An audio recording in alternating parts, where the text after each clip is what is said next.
মিয়ানমারে একটা এথোস আছে যে তাদের নেশনহুড কনসেপ্টটা নাই নাই তারা এবং যে কারণে সোভিয়েত ইউনিয়নও ভাঙলো তারা বেসিক্যালি ট্রাইব অথবা তাদের যে কমিউনিটি আছে তাদের হোল সেন্স অফ নেশনহুড এটা অ্যাকচুয়ালি ওরা করতে পারে এবং হিস্টোরিক্যাল এবং আমরা জানি এই মিয়ানমার নিয়ে এবং সাউথ এশিয়া এবং সাউথ ইস্ট এশিয়ার যেহেতু these are the countries are booming in economy in the future America has a strong interest সুতরাং আমেরিকা মিয়ানমার নিয়ে তাদের বার্মা অ্যাক্ট থেকে ক্লিয়ার বোঝা যায় তারা কিন্তু ভেরি ফোকাসড অন মিয়ানমার সুতরাং America is certainly going to be a key issue as far as Bangladesh foreign policy future is concerned or future relations with America. Second হচ্ছে এদিকে আবার চায়না চায়নাও কিন্তু আমরা দেখছি যে ইন্দো প্যাসিফিক স্ট্র্যাটেজি যেটা মূলত ইন্দো প্যাসিফিক স্ট্র্যাটেজির মূল লক্ষ্যটাই হচ্ছে হাউ টু কন্টেন চায়না কারণ চায়না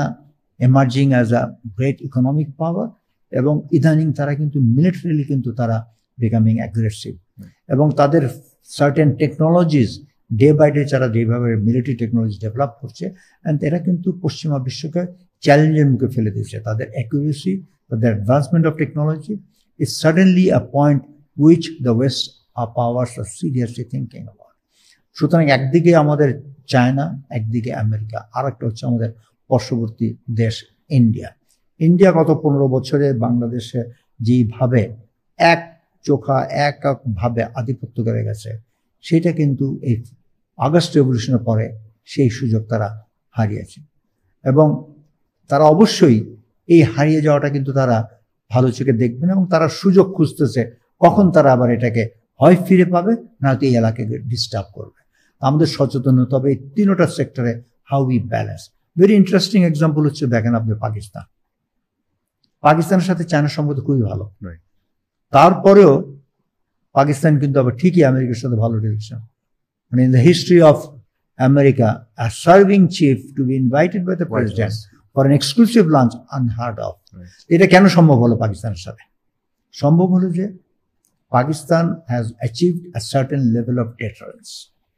আমি মনে করি a foreign policy without deterrence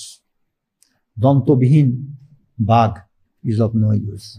তা আমাদের যদি ডিফেন্স যদি অ্যাডিকুয়েটলি সেই ডেটারেন্স যদি আমাদের না থাকে আমাদের ফরেন পলিসি কেউ কোনো তোয়াক্কাও করে না আজকে পাকিস্তানের ফরেন পলিসি তোয়াক্কা করে তাদের একটা সার্টেন লেভেল অফ ডেটারেন্স তারা অ্যাচিভ করেছে যেটা কিন্তু ওয়েস্টার্ন ওয়ার্ল্ড সেটা রিকগনাইজ করতে বাধ্য হচ্ছে তাই আমি এখানে বলবো I would like to go back the days of general late president Ziaur Rahman উনি কিন্তু এটা স্ট্রংলি বিলিভ করতেন defence and diplomacy must go parallel and at a certain long side it must converge to one issue, that is the sovereignty.